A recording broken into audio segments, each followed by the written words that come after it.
யுத்தத்திலே அமெரிக்கா தோல்வி அடைஞ்சது என்று சொன்னால் அமெரிக்காவின் சரித்திரமே முடிந்துடும். ஈரான் அழிக்கப்பட வேணும், ஈரான் முடக்கப்படணும் என்ற ஒரு பார்வை இருக்குது. ஏனென்று சொன்னால் ஈரான் பலமா வந்தால் இந்த நாடுகள் அவலத்தை தன்னுடைய அடிமை நாடாக மாற்றக்கூடிய அந்த மைண்ட் செட் தான், அந்த மனோநிலை தான் ஈரான்கிட்ட இருக்கு. உங்களுடைய பார்வையில் ஈரான் அழிய வேண்டும், அமெரிக்கா வெல்ல வேண்டும் என்பதை எடுத்துக்கொள்ளலாம். நான் அழிய வேண்டும் என்று நான் சொல்லவில்லை, திருந்த வேண்டும். ஏனென்றால் ஈரான் திருந்த வேண்டும் என்ற இந்த அடிப்படையில் கூறுவீர்கள் நீங்கள். மக்களின் நலனை விட்டு மதத்தை முன்னிலைப்படுத்தும் பொழுதுதான் இந்த அழிவுகளும் அந்த மக்களுக்கு பெரிய சிரமங்களும் கொடுக்கப்படுகிறது. அப்படியே உங்களுடைய கருத்தின் அடிப்படையில் பார்க்கின்ற போது வெகு விரைவில் இந்தியா மீதும் டொனால்ட் ட்ரம்ப் அவர்கள் ஒரு படையெடுக்க வேண்டும். இந்த ஈரான் அரசு ஒரு பெண்கள் எப்படியான உடை அணியணும் என்றதை தீர்மானிக்க சுதந்திரம் கொடுக்காததான் ஈரான் அரசு. அதே போன்றுதான் நான் உங்களிடம் கேட்டேன், ஜம்மு காஷ்மீர் பிரதேசத்தில் அல்லது மணிப்பூர் போன்ற பிரதேசங்களில் பாரதிய ஜனதா கட்சி போக வேண்டாம். கருத்து சொல்றதுக்கோ நியாயம் கேட்கறதுக்கோ நான் தரவில்லை, பிறக்கவில்லை. ஒன்று என்னுடைய இனத்துக்காண்டி கதைப்பேன், இல்லைன்னா ஜதார்த்தத்தை கதைப்பேன். ஈரான் இப்போது மதத்தை முன்னிலைப்படுத்தியது. கிருஷ்ணர் அவர்களை கொஞ்சம் பாருங்க. இப்ப நான் உங்களிடம் கேட்கிறேன், வெளிநாட்டில் இருக்கும் உங்களுக்காக இலங்கையில் இருக்கும் உங்கள் பெற்றோரின் ஆரோக்கியத்தை எங்கள் சொந்த பெற்றோரை போல அன்புடன் நாங்கள் பராமரிக்கின்றோம். மெடிப்ளேஸ் ஸ்ரீ காளிமாதா ஜோதிடம். பிரபல ஜோதிடர் பண்டித் மகாராஜா. தொழில், காதல், திருமணம், குழந்தை பாக்கியம் மற்றும் மந்திர சூனிய பிரச்சனைகளுக்கு நிரந்தர தீர்வு. அரசியலில் நகர்த்தப்படும் காய்கள், திரைமறைவில் நடக்கும் ரகசிய பேரங்கள், உலகத் தமிழர் அறிந்தேயாக வேண்டிய உண்மைகளை தேடி ஒரு உடறுப்பு.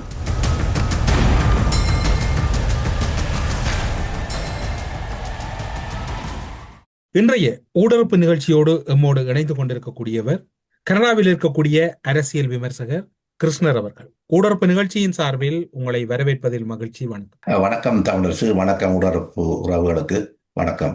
ஈரான் மீதான அமெரிக்க இஸ்ரேலின் யுத்தம் என்பது இன்று உலக யுத்தமாக மாறியிருக்கிறது. இந்த யுத்தத்தினுடைய நிறைவு என்பது அழிவில் முடிய போகின்றதா அல்லது அணுவாயுத பரீட்சித்து பார்த்தலோடு நிறைவு பெற போகிறது? இன்றைக்கு ஒரு சவாலான காலகட்டத்தில் நாங்கள் இதை பற்றி கதைச்சு கொண்டே இருக்கிறோம். இந்த விடயம் கதைக்கும் பொழுது சில விடயங்களை தெளிவுபடுத்த வேண்டிய தேவையும் எனக்கு இருக்கிறது. எப்படி என்று சொன்னால், ஒரு அரசியல் பார்வை எப்படி என்றது யதார்த்தமாக கதைக்கிறது ஒன்று, அதை கடந்து என்றால் நியாயம் நீதியில இந்த உலகம் இயங்க இல்லை. அப்ப நியாயம் நீதி இந்த மனிதாபிமானம் என்றதை கடந்து இந்த யதார்த்த அரசியலை இதுக்கு நாங்கள் கதைக்க வேண்டிய தேவை இருக்கிறது. ஏன் ஈரானுக்கு இந்த நிலைமை வந்தது என்ற ஒரு கேள்வியை கேட்க வேண்டிய தேவை இருக்கிறது. அமெரிக்காவுக்கு ஏன் இந்த யுத்தம் தேவைப்படுகிறது என்ற பார்வை இருக்கிறது. ட்ரம்பின் வருகை ஆரம்ப காலகட்டத்திலிருந்து அவருடைய திட்டமிடல்கள், அவருடைய நோக்கங்களை நாங்கள் புரிய வேண்டி இருக்கிறது. இந்த 3 விடயங்களை நாங்கள் புரிந்து சரியாக புரிந்தால்தான் இதுல கள யதார்த்தத்தை நாங்கள் புரியலாம். இன்றைக்கு ஈரானுக்கும் இஸ்ரேலுக்கும் என்ன பிரச்சனை? ஈரான் இஸ்ரேலின் இல்ல நாடா? வேறு ஈரானுக்கும் இஸ்ரேலுக்கும் உள்ள முரண்டு வந்து கொண்டிருந்தது. அப்படின்னா ஈரானின் வெளிநாட்டு கொள்கையோ இல்லை அவரை கையாளுற முறையிலேயோ எங்கேயோ ஒரு தவறு இருக்குது என்றுதான் நான் நினைக்கிறேன். அதே நேரத்தில் ட்ரம்ப் ஆரம்பத்திலேருந்து ஒரு ஜனாதிபதியா வரும் பொழுது அவர் தன்னுடைய சூழ்நிலையை பார்க்கிற, அமெரிக்கான நிலையை பார்க்கிற, அமெரிக்கா ஒரு பொருளாதாரத்தில் மோசமான நிலையில இருந்து கொண்டே இருக்கிறது. எல்லாரும் தங்களோட பொருள்களை கொண்டு அமெரிக்காக்களை கொண்டு தீர்க்கிறேன். ஆனால் அமெரிக்காவின் பொருளை மற்ற நாடுகள் ஏற்கிறதுக்கு வரியை விதிக்கிறேன். அது அவருக்கு ஒரு கேள்வியை கேட்கிறது. அதே நேரத்தில் இந்த டாலரின் பெறுமதி என்றது தொடர்ந்து பலவீனமான நிலையில வந்து கொண்டே இருக்கிறது. அப்ப அதுக்கு ஒரு முடிவு எடுக்கிற இதை மாற்றத்தை எப்படி ஏற்படுத்தணும்? அந்த மாற்றத்தின் வெளிப்பாடுதான் இன்றைக்கு ஆரம்பத்திலே வந்த உடனே இந்த ஐநாவையோ இந்த மனித உரிமை அமைப்புகளோ ஜெனீவாவையோ செயலற்றதாக்குற, அதை முடக்கிற. ஏனென்று சொன்னால் அவர் செய்ய போறது அவருக்கு தெரியும். எப்படி என்று சொன்னால் சர்வதேச ஒழுங்குகளுக்கோ சர்வதேச சட்ட முறைகளுக்கோ ஒரு எதிர்மாறான விடயத்தை செய்ய போற. அப்ப அதால இந்த ஐநாவையோ ஜெனீவாவையோ முடக்கிற. அடுத்ததாக எப்படி பார்க்கிறார் என்று சொன்னால், இந்த பலம், இந்த இராணுவ ரீதியான பலத்தின் மூலத்தான் இந்த பொருளாதார பலத்தை அடையலாம். இராணுவ ரீதியான பலம் இல்லாமல் இருக்கும் பொழுது பொருளாதார பலனை அடைய முடியாது. அப்புறம் மோசமான கடல்ல இருக்கிற அமெரிக்கா மோசமாக இன்றைக்கு பாத்தீங்கன்னா 500 பில்லியனை பாதுகாப்பு நிதிக்கு ஒதுக்கி 1.5 ட்ரில்லியனுக்கு தன்னுடைய களத்தை பலப்படுத்து, இராணுவத்தை பலப்படுத்துது. இந்த நிலையில தான் இன்றைக்கு ஈரான் ஒரு பிரச்சனை இருக்கிறது. ஈரானுக்குள்ளால் வரும் பொழுதுதான் இந்த யுத்தம் துவக்கப்படுகிறது. நீங்கள் இப்போது குறிப்பிட்டீர்கள் அமெரிக்க பொருளாதாரத்தின் வீழ்ச்சியின் வெளிப்பாடுதான் அமெரிக்க ஜனாதிபதி டொனால்ட் ட்ரம்பினுடைய சில நடவடிக்கைகளுக்கு காரணம் என்று. அப்படி என்றால் ஈரான் மீதான யுத்தம் என்பது அமெரிக்காவின் பொருளாதாரத்தை உயர்வுக்கு கொண்டு சென்று விட்டார். உதாரணத்துக்கு பார்த்தீங்கன்னு சொன்னால் இந்த பொருளாதார நெருக்கடிகள் வரும்பொழுது உலக யுத்தம் மாறுதுன்ற ஒரு மரபு சொல்லப்பட்டு கொண்டே இருக்கிறது. இது இந்த விடயத்துக்கூடாகத்தான், இந்த யுத்தத்துக்கூடாகத்தான், ராணுவ ரீதியாக தன்னை பலப்படுத்துறது மூலம்தான் அந்த யுத்தம் உருவாகும். யுத்தத்துக்கூடாகத்தான் தன்னுடைய பொருளாதார நலனை அடையலாம். இன்றைக்கு வெனிசுலாவுக்குள்ள போற ரத்தம் என்ற ஒன்று ஒரு இழப்பில்லாமல் ஒரு வீரரை தவிர இழப்பில்லாமலே அந்த அந்த லாபத்தை அடைகிறார் வெனிசுலாவில். ஆனா அதே மாதிரி ஈரானுக்கு அடைய முடியாதுன்னு அவருக்கு தெரியும். ஈரான் என்றது எப்படியா நிலையில இருக்குதுன்னு சொன்னால் ஒரு ஹோம் கார்ட், அந்த அவைய புரட்சியர படை என்றது பலமாயிருக்கிறது. அந்த முல்லாக்களின் ஆதிக்கம் பலமாயிருக்கிறது. அந்த தொழிற்சங்கங்கள் தொழிலாளர் அமைப்பும் பலமாயிருக்க, 3 அமைப்பு பலமாயிருக்கிற ஈரான இலகுவா யாராலுமே உடைக்க முடியாது. அப்ப இலகுவான உடைக்க முடியாத என்ற இடத்துல அமெரிக்காவின் திட்டம் என்னென்ற கேள்வி இருக்கிறது. அதே நேரத்தில் அதாவது இன்றைக்கு நவீன உலக யுத்தத்தில் ரோனின் ஆதிக்கம், அசர்பைஜான் ஆர்மேனியாவில் துவங்கின ரோனின் ஆதிக்கம், இன்றைக்கு ரஷ்யா உக்ரைன் யுத்தத்தில் ரோனின் ஆதிக்கம், இந்த ஆதிக்கத்தின் உச்சமாக இருக்கிறது ஈரான். அப்ப இவ்வளவு ரோனுகள் பவராக இருக்கும் பொழுது ரோனை தடுத்து நிறுத்தக்கூடிய பொறிமுறை ஒன்று உருவாக்கப்படாமல் இருக்கும் பொழுது அது யுத்தத்துக்கு போறதுன்னு சொன்னால் அப்ப யுத்தம் இன்றைக்கு அத்தியாவசியமான நிலைக்கு தள்ளப்பட்டிருக்கிறது. அப்ப யுத்தம் அத்தியாவசிய நிலைக்கு தள்ளப்பட்டதுக்கு என்ன காரணம் என்று சொன்னால் இந்த அணுக்குண்டு, அதாவது ஈரான் அணு குண்டு தயாரிக்கிற உச்சமான நிலைக்கு வந்துட்டு அவர் முடிவெடுத்து கொண்டு இந்த பிரச்சனை கிடையாது, சவாலு கிடையாது. ரோன் தாக்குதலுக்கு தடுத்து நிறுத்த முடியாத நிலை, அதே நேரத்தில் சுத்தவரோட அரபு நாடுகளின் எண்ண வயல்கள் எண்ண குதங்கள் இலகுவான சாக்கெட்டாக தாக்கப்படும். அதை தடுத்து நிறுத்தக்கூடிய பொறிமுறை அமெரிக்காவட்டியோ இஸ்ரேலோ இல்லாத நேரத்தில் இந்த யுத்தத்தை துவங்கினு என்று சொன்னார். அப்ப யுத்தம் இந்த அடிவுகளை கடந்து அவருக்கு தேவையாக இருக்கிறது. ஏனென்றால் இந்த இடத்துல விட்டால் ஈரான் நீக்குடியர் பவரா வந்து விட்டால் அவர்களை தடுத்து நிறுத்த முடியாத இடத்துல யுத்தம் அவர்களுக்கு அவசரப்படுது. அதே நேரத்தில் ட்ரம்ப் தன்னுடைய விமான தாங்கி கப்பல்கள் கூடாகும், போர் கப்பல்கள் கூடாகும் ஈரானை சுற்றி வளைச்சு கொண்டு நிற்கிறார். அப்ப அவர் இந்த யுத்தத்தின் மூலம், இந்த யுத்த கப்பல்களின் மூலம் ஒரு ஈரானை ஒரு அடிமணியை வைக்கலாம் என்று ஒரு ராஜதந்திரத்தை பயன்படுறார். ஆனால் அந்த ராஜதந்திரம் ஈரானுக்கு கடைசி மட்டும் பயன்படாது. ஏனென்றால் ஈரான் என்றது அடிபணியாத ஒரு வரலாற்று ரீதியான ஒரு பூவோட அரசியல், பூவோட பிராந்தியம், ஒரு பூமி சாத்திர உறவிடங்களுக்குள்ள உருவாக்கப்பட்ட நாடு. அதை இலகுவாக ராணுவ ரீதியாக தோற்கடிக்க முடியாது. அப்படி என்றால் என்ன, அதுல அடுத்த கட்டம் என்ன என்றதுதான் இன்றைக்கு நடக்கிற நிகழ்வுகளை பார்க்கணும். நீங்கள் குறிப்பிடுகின்ற இதே காலப்பகுதியிலே இந்த யுத்தம் என்பது இன்று உலக பொருளாதாரத்தை முடக்கி கொண்டிருக்கின்றது. நீங்கள் முன்னர் குறிப்பிட்டீர்கள், இஸ்ரேலுக்கும் ஈரானுக்கும் இடையில் பெரிய அளவில் தொடர்புகள் இல்லாத போதும் ஏன் இந்த யுத்தம் வேண்டப்படுகிறது, ஏன் இந்த வலிந்த யுத்தத்துக்கு பல காரணங்கள் கூறப்படுகிறது. உங்களுடைய பார்வையில் இந்த வலிந்த யுத்தத்தை நடத்துவதற்கு இருக்கக்கூடிய ஆதாயம் என்ன? இந்த யுத்தம் ஈரானால் தான் உருவாக்கப்படுகிறது. ஹமாஸுக்கு ஆயுதங்கள், ஹிஸ்புல்லாக்கு ஆயுதங்கள், ஹவுதி போராளிகளுக்கு ஆயுதங்கள் கொடுத்துக்கொண்டு, ஆயுதங்கள் மாத்திரமல்ல மிசைல் கூடி கொடுக்கப்பட்டிருக்கிறது. பாரிய அதாவது அங்க உள்ள ஒரு ஆயுத குழுக்களிட்ட சாதாரணமா பயன்படுத்தக்கூடாத இல்லாட்ட கொடுக்கக்கூடாத ஆயுதங்கள் எல்லாத்தையும் ஈரான் கொடுத்து அந்த பிராந்தியத்தை ஒரு யுத்த களமா மாற்றிக்கொண்டே இருக்கிறது. இன்னொரு விடயம், இந்த இடத்துல இஸ்ரேலுக்கு ஈரான் அடிக்கப்படணும் என்றதையும் கூட அதையும் கடந்து சவுதி அரேபியா மற்ற வளவுட நாடுகளுக்கெல்லாம் ஈரான் அழிக்கப்பட வேணும், ஈரான் முடக்கப்படணும் என்ற ஒரு பார்வை இருக்குது. ஏனென்று சொன்னால் ஈரான் பலமா வந்தால் இந்த நாடுகள் அவலத்தையும் தன்னுடைய அடிமை நாடாக மாற்றக்கூடிய அந்த மைண்ட் செட் தான், அந்த மனோநிலை தான் ஈரான்கிட்ட இருக்கு. அதால இன்றைக்கு Saudi Arabia, Qatar, Kuwait, Bahrain, ஐக்கிய அமீரகத்தை கடந்து இஸ்ரேலை கடந்து இந்த நாடுகளுக்கு தான் இன்றைக்கு ஈரான் அழிக்கப்பட வேணும், முடக்கப்பட வேணும் பார்வை இருக்கு. ஒரு பார்வை சொல்லுது, சவுதி அரேபியா சொல்லி இருக்கு ட்ரம்புக்கு, நீங்க இந்த யுத்தத்தை வேகமாக செய்து இந்த ஈரானை முடக்க சொல்லி இல்லாட்டி அழிக்க சொல்லி சொல்லப்படுகிறது. இன்றைக்கு பார்த்தீங்கன்னா வளவுடா நாடுகள் அவ்வளவு நாடுகளும் ஒருங்கிணைந்து இன்றைக்கு ஈரானுக்கு எதிராக யுத்தத்தை பிரகடனப்படுத்தலாமோ என்று சிந்திக்கக்கூடிய இருக்கு. ஏனென்றால் ஈரான் முடக்கப்பட்டால்தான் தாங்கள் பாதுகாக்கப்படலாம், தாங்கள் பாதுகாப்பா இருக்கணும் என்றால் ஈரான் முடக்கப்படணும். இது இஸ்ரேலை விட அமெரிக்கா விட இந்த அரபு நாடுகளுக்கு தேவையா இருக்கிறது. அப்ப இந்த யுத்தம் தவிர்க்கப்பட முடியாத யுத்தமா மாற்றப்படுகிறது. அதே நேரத்தில் ஈரான் தவறுகள் சுத்த உள்ள நாடுகளை அடிக்கிறது. சுத்தவரோட என்ன வயல்களை அழிக்கிறது. இன்றைக்கு ஹார்மோஸ் நீரிணையில பார்த்தீங்கன்னா உலகத்தின் பொருளாதாரம் இன்றைக்கு 3/2 பொருளாதாரம் இருக்கிறது இன்றைக்கு ஆசியாவிலேயும் ஐரோப்பாவிலேயும். ஆசியாவுக்கும் ஐரோப்பாவுக்கும் போற அந்த ஹார்மோஸ் நீரிணையில் உள்ள கப்பல்களுக்கு தடையா இருக்கிற மூலம் உலகத்தில நெருக்கடி கொடுக்கிறது. ஒரு சாதாரண பொதுமக்களுக்கு கூடி இந்த நெருக்கடி பாதிப்பு ஏற்படுத்தும். நீங்க ஒரு விவசாயியா இருந்தால் விவசாயியின் அன்றாட வாழ்க்கைக்கு தேவையான உரமா இருக்கின்றார், இல்ல உழுவுறது தேவையான டீசலா இருக்கின்றார். இந்த வெளியேற்றமும் தட்டுப்பாடு இருக்கு. அப்ப சாதாரண மக்களின் வாழ்க்கையிலேயே இந்த யுத்தம் ஹார்மோஸ் நீரிணையை தடுத்து வைக்கிறது மூலம் ஈரான் தடுத்து வைக்கிற நீளம் அந்த ஈரான் ஒவ்வொரு மக்களின் வயிற்றிலையும் அடிக்குதா பார்க்கின்றார். அப்ப அந்த மக்கள் அவ்வளவு பேரும் ஈரானுக்கு எதிராக அணிதிரளக்கூடிய சாத்தியக்கூறு. இப்ப யுத்தம் நீடிக்க இந்த இடத்துல நான் ட்ரம்பும் ஒரு தந்திரோபாயத்தை பயன்படுத்துறார். இந்த யுத்தத்தை கொஞ்சம் நீடிக்க விரும்புறாரு நினைக்கிறேன். யுத்தத்தை நீடிக்க விரும்புறது மூலம் ஒட்டுமொத்தமாக உலக சமூகத்தின் எதிர்ப்பு ஈரானுக்கு வரும் பொழுது அதை பயன்படுத்தி ஒரு அழிவுகரமான ஆயுதங்களை பயன்படுத்தி ஈரானை முடக்கலாம் என்ற ஒரு தந்திரோபாய ரீதியில தான் இந்த யுத்தம் நகர்த்தப்படுவதாக நான் பார்க்கிறேன். அதாவது ஈரானை அழிக்கலாம் என்று சொன்னால் முன்னர் குறிப்பிட்டது போன்று அணு ஆயுதத்தை டொனால்ட் ட்ரம்ப் அவர்கள் கையில் எடுக்க போகின்றாரா? அணு ஆயுதம் எடுக்கக்கூடிய தேவை இல்லாம தான் நான் இருக்கும் நினைக்கிறேன்.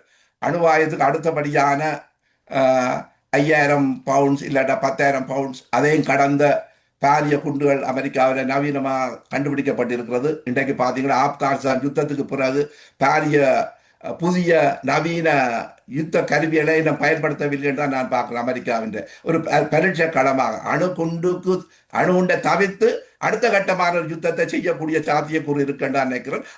அதன் மூலம் இந்த ஈரானை தன்னுடைய கட்டுப்பாட்டு கொண்டு வரலாம். இன்னொரு விஷயம் நாங்கள் தெளிவாக இருக்க வேணும். இன்றைக்கு அந்த ஆட்சி மாற்றம் ஈரானை செய்ய முடியாது என்று அமெரிக்காவுக்கு தெரியும். அதே நேரத்தில் அந்த புவியியல் அமைவிடத்துக்கூடாக அங்க படம் நடத்தி கூடி ஈரானை தன்னுடைய கட்டுப்பாட்டு கொண்டு வர முடியாதுன்னு தெரியும். ஏனென்றால் ட்ரம்பின் திட்டம் ராணுவ இழப்பை குறைஞ்சு ராணுவ வெற்றி அடைய வேணும். ராணுவ இழப்பை குறைஞ்சு ராணுவ வெற்றி அடையணும் என்று சொன்னால் அவர் பாவிக்க விரும்புறது ஆயுதங்கள் தான். ஆயுதங்கள் மூலம் அழித்தொழித்து அந்த நாட்டையோ அந்த அரசுகளையோ தங்களுக்கு சாதகமா மாத்துறது, இல்லைன்னா தங்களுடைய அடிபடியை வைக்கிறது. அந்த தந்திரோபாயத்துக்கு தான் இன்றைக்கு ட்ரம்ப் நகர்த்தி கொண்டே இருக்கிறார். இன்னொரு விஷயம், இப்ப நடக்கிறது அமெரிக்க யுத்தமாக தான் மாற்றப்படுகிறது. இந்த யுத்தத்திலே அமெரிக்கா தோல்வி அடைஞ்சது என்று சொன்னால் அமெரிக்காவின் சரித்திரமே முடிந்துடும். அமெரிக்காவின் சரித்திரம் முடிகிறத அங்க குடியரசு கட்சியா இருந்தார் என்ன, ஜனநாயக கட்சியா இருந்தார் என்ன, அமெரிக்கா நேசிக்கிற அந்த கொள்கைப்பாளர் என்றாலும் அனுமதிக்க முடியாது. அப்படின்னா இந்த யுத்தம் அமெரிக்காவின் வெற்றியில முடிவடையும் ஒழிய அமெரிக்காவின் தோல்வியில முடிவடைய முடியாது. அதே நேரத்தில் வெற்றியின் மூலம் அமெரிக்கா பல விடயங்களை சாதிக்கும். டொலருக்குரிய நம்பிக்கை அதோட பிரிக்ஸை உடைக்கும். பிரிக்ஸ் என்ற காணாமல் போகும். அமெரிக்கா டொலருக்குரிய சவால் காணாமல் போகும். அமெரிக்காவின் டொலரில் தான் எண்ணெய் வேண்ட வேண்டிய தேவை இருக்கும் பொழுது டொலரின் பெறுமதி கூடும். அதே நேரத்தில் கன நாடுகள் முதலீடு செய்யக்கூடிய முயற்சியில அமெரிக்காவுக்கு செல்லும் பொழுது அமெரிக்காவுக்கு சாதகமான முதலீடுகள் இந்த மத்திய கிழக்கிலேயோ ஒவ்வொரு நாடுகள் உருவாகும் பொழுது அமெரிக்காவின் பொருளாதாரம் வளரக்கூடிய சாத்திய கூறக்கூடிய நான் பார்க்கக்கூடிய இருக்கிறேன். ஏனென்று சொன்னால் என்னுடைய விருப்பு வெறுப்புகளை கடந்து நான் யதார்த்தத்தை தான் கதைக்கிறேன். நீங்கள் குறிப்பிட்டதன் அடிப்படையில் பார்க்கின்ற போது உங்களுடைய பார்வையில் ஈரான் அழிய வேண்டும், அமெரிக்கா வெல்ல வேண்டும் என்பதை எடுத்துக்கொள்ளலாம். நான் அழிய வேண்டும் ஒன்றில் நான் சொல்ல வரேன். அது கிறிஸ்தவருடைய தனிப்பட்ட நிலைப்பாடு. திருந்த வேண்டும். ஏனென்றால் இப்ப கிட்டத்தட்ட 40 வருடமாக ஈரானின் ஆட்சியில இந்த கொமேனியின் கட்சி இருக்கு. ஈரான் திருந்த வேண்டும் என்ற இந்த அடிப்படையில் கூறுவீர்கள் நீங்கள்? முதல் தன்னுடைய மக்களுக்கு உழையுங்க. ஏன் கிருஷ்ணரை பொறுத்தவரையில் ஈரானுக்கு சுற்றுப்பயணம் மேற்கொண்டவரா அல்லது அங்கு வசித்தவரா? எந்த அடிப்படையில் நீங்கள் டொனால்ட் ட்ரம்ப் கூறுவது போன்று ஈரான் மக்கள் விடுதலை பெற வேண்டும் என்று கூறுவீர்கள்? போய் பார்த்து தான் ஒரு விடயத்தை அறியணும் என்று சொன்னால் நாங்கள் எந்த விடயத்தையும் கதைக்க முடியாது, பார்க்க முடியாது. அதாவது எங்களுக்கு ஒரு அனுபவங்கள் இருக்கிறது. இன்றைக்கு உலகத்தில் உள்ள செய்திகள் இருக்கிறது. அந்த செய்திகளின் உண்மைத்தன்மையை பகுப்பாய்வு செய்கிறது மூலம் பகுத்தறிகிறது மூலம் ஈரானுக்குள்ள என்ன நடந்ததுன்னு சொல்லிக் கொண்டே இருக்கலாம். இன்றைக்கு ஈரானின் மக்கள் அதாவது சராசரி மக்களின் வருமானம் என்ன என்ற கேள்வி இருக்கு. அதாவது எண்ணெய் வளம் இருக்கு, அதாவது கல்வி வளம் இருக்கு. இந்த ஈரானிய மக்கள் கடும் உழைப்பாளிய, கணிதத்தில் சிறந்தவர்கள், பாரசீகம் என்ற ஒரு பாரம்பரிய வரலாறு இருக்கிறது. ஆனால் அந்த வரலாற்று துளைச்சி போட்டு மக்களின் நலனும் பார்க்க மதத்தை முன்னிலைப்படுத்தும் பொழுதுதான், மக்களின் நலனை விட்டு மதத்தை முன்னிலைப்படுத்தும் பொழுதுதான் இந்த அழிவுகளும் அந்த மக்களுக்கு பெரிய சிரமங்களும் கொடுக்கப்படுகிறது. அப்ப இந்த ஆட்சி மாறணும். எப்படி 40 வருஷமாக தொடர்ந்து இருந்த ஆட்சி அந்த மக்களுக்கு என்ன செய்தது? நான் அதாவது எனக்கு மத விரோதமோ சித்தாந்த விரோதமோ கடந்து ஒரு சாதாரண மக்களா கேட்கிறேன். இன்றைக்கு இந்த இந்த அந்த அந்த ஈரானிய மக்களுக்கு என்னத்தை இந்த அரசு கொடுத்திருக்கு 40 வருஷமாக? இன்றைக்கு 15,000த்துக்கு மேற்பட்ட, அதாவது தங்களை கருத்து சுதந்திரத்துக்காண்டி போராடின உறவுகளை கொன்றொடிச்சதுதான் இந்த ஈரானிய அரசாங்கம். அதாவது 1980ஆம் ஆண்டு ஒரு உள்நாட்டு பிரச்சனை இருக்கின்ற ஹார்மோஸ் நீரிணையை முடக்கி இந்த உலகத்துக்கு ஒரு பொருளாதார நெருக்கடியை கொடுத்ததுதானே இந்த ஈரானிய அரசாங்கம். அப்படியே உங்களுடைய கருத்தின் அடிப்படையில் பார்க்கின்ற போது வெகு விரைவில் இந்தியா மீதும் டொனால்ட் ட்ரம்ப் அவர்கள் ஒரு படையெடுக்க வேண்டும். ஏன் இந்தியா என்ன செய்யுது? நீங்கள் தானே சொன்னீர்கள் மதத்தை முன்னிலைப்படுத்தினால் அந்த அவர்கள் அப்படியான நடவடிக்கை அனுமதிக்க முடியாது என்று. ஈரான் இப்போது மதத்தை முன்னிலைப்படுத்தியது. கிருஷ்ணர் அவர்களை கொஞ்சம் பாருங்கள். அதாவது நீங்கள் இப்போது குறிப்பிட்டீர்கள் ஈரான் மதத்தை முன்னிலைப்படுத்தியது என்று. இப்போது இந்தியாவை பொறுத்தவரையிலும் நரேந்திர மோடி அவர்கள் மதத்தை முன்னிலைப்படுத்தித்தான் தன்னுடைய விவகாரங்கள் முழுதையுமே முக்கியத்துவப்படுத்து என்று. ராமல் கோயிலாக இருக்கலாம் அல்லது அனைத்து விடயங்களிலும் இந்தியாவிலும் மதம்தான் பாரதிய ஜனதா முன்னிலைப்படுத்துகிறது. அப்படியாய் டொனால்ட் ட்ரம்ப் இந்தியா மீதும் ஒரு நடவடிக்கை எடுக்க வேண்டும். நான் இந்திய அரசியலுக்கு நான் வரவில்லை. இல்ல, ஒப்பீட்டளவில் கேட்கின்றேன். நீங்கள் மதத்தை கூறினீர்கள், நான் மதத்தை முன்வைக்கிறேன். அதாவது ட்ரம்ப் என்றது, ட்ரம்பின நோக்கம் என்றது, அதாவது அங்கோட மக்களை விடுவிக்கணும் என்ற நோக்கம் இல்லை. இல்லாட்டாலும் ஒரு மத அரசியல், மத சர்வாதிகாரம் இருக்குது, அதுல இருந்து மக்களை பாதுகாக்கணும் நோக்கம் இல்லை. எந்த யுத்தம் செய்தால் அமெரிக்காவுக்கு லாபம் என்றுதான் பார்ப்பேன்.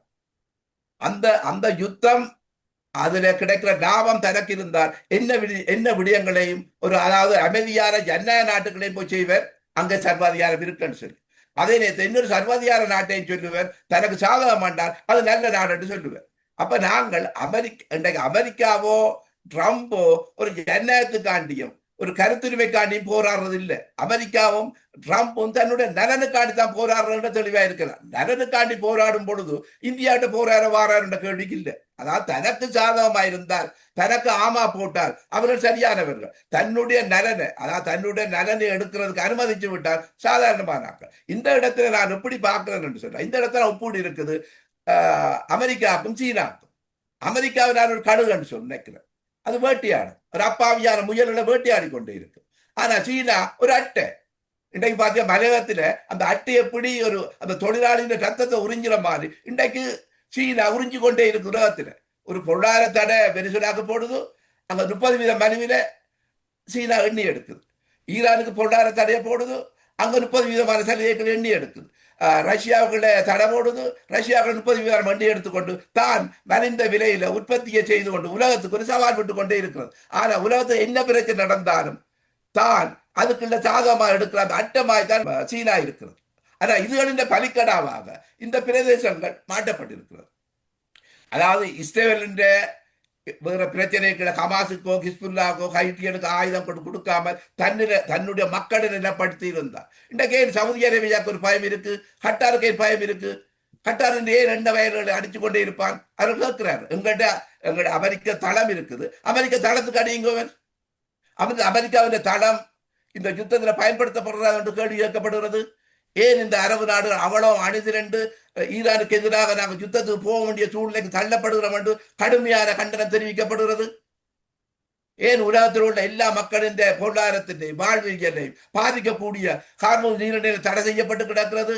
தடை செய்து கொண்டேன் சீனா கப்பலுக்கு சர்வ சுதந்திரமாக பயணிக்கக்கூடிய அனுமதி கொடுத்து கிடக்கு. இது எந்த அடிப்படையில்? அப்ப இன்றைக்கு நேட்டோ கூப்பிடுறேன், ஆனா தெரியும் நேட்டோ வரமாட்டுதுன்னு சொல்லி. நேட்டோ கடந்தும் ட்ரம்பால் இந்த ஹார்மோஸ் நீரிணையை கட்டுப்படுத்தி சுதந்திரமாக கப்பல் போக்குவரத்து செய்யக்கூடிய வல்லமையும் ஆளுமையும் பலம் இருக்கு, ராணுவ ரீதியா பலம் இருக்கு. ஏன்னா அவர் செய்ய விரும்ப இல்லை. ஏனென்றா இந்த தாக்கம் உலகத்துக்கு போகணும், அந்த உலகத்திலே ஒரு அபிப்பிராயம் பெறணும். இந்த யுத்தம் சரியானது, ட்ரம்ப் சரியானது, யுத்தத்தை வேகமாக முடிக்கணும் என்று சொன்னால் நீங்க என்ன ஆயுதங்கள் போட்டுண்டாலும் இந்த யுத்தத்தை முடிக்கணும் என்ற கருத்தியலை உருவாக்குறதுக்காண்டித்தான் இந்த யுத்தம் நடந்து கொண்டே இருக்கு. ட்ரம்ப் ஆரம்பத்திலே சொல்லியிருந்தார் இது 4 இருந்து 6 வாரம் என்று சொல்லிக்கொண்டு. என்று அவருக்கு தெரியும் ஒரு கடுப்பு இருக்குது. இந்த யுத்தம் வெகு சீக்கிரம் முடியவும் கூடாது, ஒரு கணக்கு இருக்குது. அந்த கணக்கின்படிதான் போய்கொண்டே இருக்கிறார். இன்றைக்கு பாத்தீங்கன்னு சொன்னார், உங்களோட புலனாய்வு கட்டமைப்பின் தலைமையை கூடி பாதுகாக்க முடியாத ஈரான் தானே. புலனாய்வு கட்டமைப்பின் தலைமையை கூட பாதுகாக்க முடியாது என்று நீங்கள் குறிப்பிட்டீர்கள். இந்த இடத்தில் இன்னும் ஒரு விடயம் நீங்கள் முரண்பட்டுக் கொள்வீர்கள் என்று நம்புகிறேன். விடுதலை புலிகளும் இறுதி கட்டங்களில் இவ்வாறான ஒரு நெருக்கடியை தன்னை சந்தித்தார்கள். அதற்கு என்ன கூற போகிறீர்கள்? விடுதலை புலிகள் தன் பலன் மாற்றான் பலன் எல்லாத்தையும் கணிச்சுதான் அந்த யுத்தத்தை நடத்தினவர்கள். கடைசி மட்டும் ஒரு இராணுவ கைது பிடிக்கப்பட்டிருக்கிறார். இதை நான் தவிர்க்க விரும்பினால், ஆனால் இதுக்கு பதில் சொல்ல வேண்டிய கடமை எனக்கு தமிழனாகிய எனக்கு தேவை இருக்கிறது. அந்த இடத்துல கூடி பார்த்தீங்கன்னு சொன்னால் அதை எந்த விதமான சிரமம் இல்லாமல் பாதுகாப்பாக சிங்கள தேசத்துக்கு அனுப்பி வைக்கிறேன்.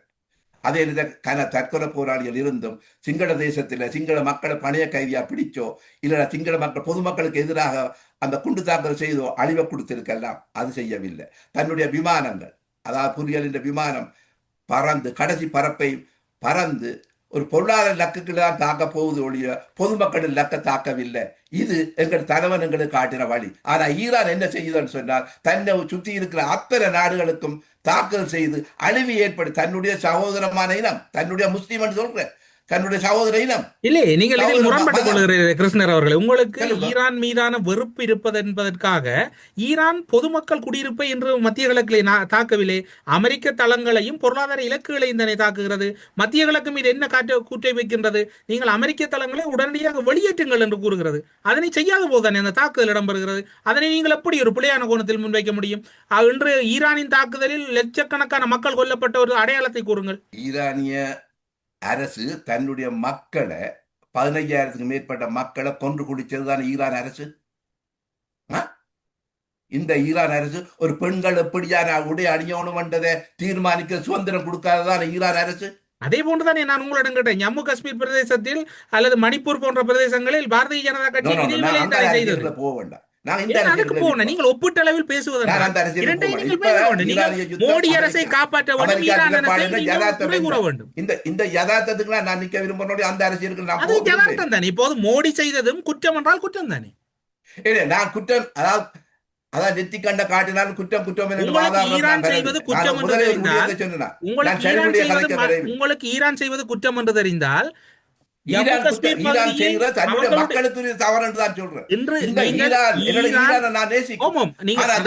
மக்களை நேசிக்கிறேன். அந்த மக்கள் அநியாயமா பட்டினியிலையும் ஒரு ரொட்டி துண்டு கூடி வாங்கக்கூடிய நீங்கள் என்று ஜம்மு காஷ்மீர் பக்கம் அந்த மக்களுக்கான மாநில அந்தஸ்தை உலகத்தில் உள்ள எல்லா பாதிக்கப்பட்ட மக்களுக்கும் கருத்து சொல்றதுக்கும் நியாயம் கேட்கறதுக்கும் நான் தரவில்லை, பிறக்கவில்லை. ஒன்று என்னுடைய இனத்துக்காண்டி கதைப்பேன், இல்லைன்னா ஜதார்த்தத்தை கதைப்பேன். தட்டி கேட்கறதுக்குரிய நாளா நான் ஜம்மு காஷ்மீர் பகுதியிலே இப்போது நான் உங்களிடம் கேட்கின்றேன். ஜம்மு காஷ்மீர் பகுதியிலே அவர்களுடைய மாநில அந்தஸ்து பறிக்கப்பட்டது. மணிப்பூர் பகுதியிலே அங்கிருந்த மக்கள், பழங்குடியின மக்கள் பெரும் பாதிப்புகளுக்கு உள்ளானார்கள். அங்கும் ஒரு உள்நாட்டு அந்த அரசால் உள்நாட்டு மக்கள் வஞ்சிக்கப்பட்டார்கள். நீங்கள் ஈரானில் கூறுவது யதார்த்தமானது, நடைமுறையானது. அதற்கு இணையாதுதான் இந்தியாவில் நடந்தது உங்களுடைய கண்ணெதிரே. அதனை ஏன் நீங்கள் கண்டுகொள்ளவில்லை? என்னை பொறுத்தளவில் உலகத்தில் நடக்கிற விடயங்கள் எல்லாத்தையும் பார்க்க வேண்டிய தேவை இருக்கு. எனக்கு என்னுடைய இனத்துக்கு என்ன நலன் இல்லாட்டால் உலகத்தில் பொதுவான விடயங்களை பார்க்க, சின்ன சின்ன விடயங்களை பார்த்து கொண்டிருந்த சின்ன சின்ன உலகத்திலேயே எத்தனையோ ஆயிரங்கள் தவறுகள் நடக்குது. அந்த தவறுகளை தட்டி கேட்டு கொண்டிருந்தா நாங்கள் நக்க விட்டுடுவோம். அப்ப இந்த யுத்தத்திலே எனக்கு முக்கியமான அக்கறை செலுத்துற காரணம் என்று சொன்னார், இந்த யுத்தத்தோட எங்களுடைய தமிழ் மக்களின் அந்த தீர்வும் சம்பந்தப்பட்டிருக்கிறோம். ஏனென்றா இந்த யுத்தத்துக்குள்ள சீனா சம்பந்தப்பட்டிருக்கிறோம். அப்ப இந்த சீனாவுடைய சென்றி போயிட்டாங்க. அந்த சென்றி போயிட்டா இருக்கிறது ஈரான். அப்ப ஈரான் உடைக்கப்படும் பொழுதுதான் அந்த சீனாவை நோக்கிய அமெரிக்காவின் சுற்றி வளைப்பு வரும் பொழுதுதான் எங்களுடைய தமிழ் மக்களின் விடுதலை அதில் சம்பந்தப்பட்டிருக்கிறோம். தமிழ் மக்களின் விடுதலை சம்பந்தப்படியாகத்தான் நான் இந்த அரசியலை கதைக்கிறேன். இப்போது இறுதியில் இந்த யுத்தத்துக்கான தணிவுக்கு வாய்ப்பு இருக்கின்றதா அல்லது அழிவுக்கு வாய்ப்பு இருக்கின்றதா? இது அழிவை நோக்கி தான் போய்கொண்டிருக்கு. ஏனென்று சொன்னால் இந்த யுத்தம் இன்றைக்கு அதாவது ஈரான் அலி கொமேனி மரணம் அடைந்த பிறகு அங்குள்ள தலைமை என்ன செய்கிறது தெரியாமல் எல்லா 360 வகையில சுத்தவரோட நாடுகளா தன்னுடைய நண்பராக இருக்கலாம், இல்லடா நண்பரா மாற்ற வேண்டியதா இருக்கலாம், நடுநிலைமை இருக்கிற அத்தனை பேரையும் சுத்தி அளிக்குது. அதாவது துருக்கியிலிருந்து, சைப்ரஸிலிருந்து, அசபஸ்தாராயிருந்து, அதாவது எல்லா முஸ்லீம் நாடு, இன்றைக்கு எல்லா முஸ்லீம் நாடுகள் என்ன சொல்லினேன்னு சொன்னால், அமெரிக்காவுக்கு ஒரு அழுத்தம் கொடுக்கிறது எப்படின்னு சொன்னா, வேகமாக ஈரான் அடித்து யுத்தத்தை முடிக்க சொல்லினேன். வேகமாக யுத்தத்தை அடித்து முடிக்க சொல்லி அந்த நிலைமைக்கு ஈரானுடைய பாத்தீங்கன்னா முக்கியமான எரிபொருள் டொனால்ட் ட்ரம்ப் எதிர்பார்த்ததை அடைந்து விட்டார். அந்த லக்க நோக்கி அவர் பயணிக்கிறார். அதாவது ட்ரம்பின் விருப்பு வெறுப்பத்தை கடந்து நான் ஜதார்த்தத்தை தான் கதைக்கிறேன். இதுதான் ஜதார்த்தம். இந்த உலகத்துக்கு நான் வாழ்ந்து கொண்டே இருக்கிறோம். அப்ப நாங்கள் ஜதார்த்தத்தை புரியாமல் கற்பனை அரசியல் செய்து கொண்டிருந்தால் நாங்கள் எங்கிற மக்களுக்கு நாங்கள் ஒரு போலியான செய்தியை சொல்லிக்கோ. இந்த யதார்த்தத்துக்குள்ள வாழ்றீங்கள். இந்த யதார்த்தத்தை எப்படி கையாளணும்? இன்றைக்கு பாத்தீங்கன்னு சொன்னார், இன்றைக்கு சீனாவை வளர்த்து விட்டதா அமெரிக்கா. இன்றைக்கு 10 வருஷத்துக்கு முதல் யுத்தம் செய்திருந்தால் இன்றைக்கு சீனாவின் கொடியோட சுதந்திரமாக ஹோர்முஸ் நீரிணையில சீனா கப்பல் போயிருக்குமா? போயிருக்காது. இன்றைக்கு சீனா பொருளாதார ரீதியா பலம் பட்டுடுது, ராணுவ ரீதியா பலத்தை நோக்கி பயணிக்குது. இன்றைக்கு கேட்குது, அமெரிக்கா கேட்குது, சௌக்கியமாட்டு கேட்குது. அப்ப இந்த நிலையை கொண்டு வந்ததே அமெரிக்கா. அப்ப இந்த அரசியலை அதாவது பயன்படுத்துதல், பலமடைகிறது, அதே நேரத்தில் நிமிர்ந்து நிற்கிறது. பயன்படுத்துதல், பலமடைகிறது, நிமிர்ந்து நிற்கிறது. அதை பலம் அடையாம இருக்கும் மட்டும் நீங்க வளைந்து கொடு. பலமாக இருக்கும் மட்டும் வளைந்து கொடு. பலமாக இருக்கும் பொழுது நிமிர்ந்து நில். இன்றைக்கு சீனா சொல்ற செய்தி என்னன்னு சொன்னால், கல இடத்துல என்ன உலகத்துல என்ன நடந்தாலும் அதை பற்றி கதையாமத்தான் இருக்குது. பாத்தீங்க, தான் பலமடையும் மட்டும். அதே மாதிரி தமிழினமும் நாங்கள் பலமாக வரும் பொழுது, பலமாக வரும் மட்டும் நாங்கள் எல்லா அரசியலுக்குள்ளையும் எல்லா விடயங்களையும் நாங்கள் கருத்து கூற போகக்கூடாதுதான் என்னுடைய பார்வை. அந்த சில இடங்கள்ல நாங்கள் பலமாக வரும் பொழுது, பலத்தை நோக்கி பயணிக்கும் பொழுது இந்த சர்வதேச அரசியல் ஒழுங்குகளை நாங்கள் சரியா பயன்படுத்தணும். அதுல சரிபிழின்றதை கடந்து இந்த பயணம் எங்க போகிறது, அது கூட தமிழ் மக்களுடைய நலனுக்குள்ள எங்கே இதை நாங்கள் சென்றடையலாம் என்ற பார்வை இருக்கிறது. ஊடறுப்பு நிகழ்ச்சியில் இணைந்து கொண்டு பல முக்கியமான விடயங்கள், உலக அரசியலில் பேசப்பட வேண்டிய விடயங்கள், பேசப்பட்டு கொண்டிருக்கின்ற விடயங்கள், உலக அரசியலிலே முடிவுக்காக எப்போது திகதிகள் நிர்ணயிக்கப்படுகின்றன என்கின்ற பல விடை தெரியாத வினாக்களுக்கான முடிந்தவரை பதில்களை வழங்கியமைக்காக ஊடறுப்பு நிகழ்ச்சியின் சார்பில் சிறப்பு நன்றிகளோடு விடைபெற்றுக் கொள்கிறோம். நன்றி, வணக்கம். வணக்கம் தமிழரசு, வணக்கம் ஊடறுப்பு உறவுகளுக்கு நன்றி, வணக்கம். வெளிநாட்டில் இருக்கும் உங்களுக்காக இலங்கையில் இருக்கும் உங்கள் பெற்றோரின் ஆரோக்கியத்தை எங்கள் சொந்த பெற்றோரைப் போல அன்புடன் நாங்கள் பராமரிக்கின்றோம். மெடிப்ளேஸ். ஸ்ரீ காளிமாதா ஜோதிடம். பிரபல ஜோதிடர் பண்டித் மகாராஜா. தொழில், காதல், திருமணம், குழந்தை பாக்கியம் மற்றும் மந்திர சூனிய பிரச்சனைகளுக்கு நிரந்தர தீர்வு. அரசியலில் நகர்த்தப்படும் காய்கள், திரைமறைவில் நடக்கும் ரகசிய பீரங்கள், உலகத் தமிழர் அறிந்தேயாக வேண்டிய உண்மைகளை தேடி ஒரு ஊடறுப்பு.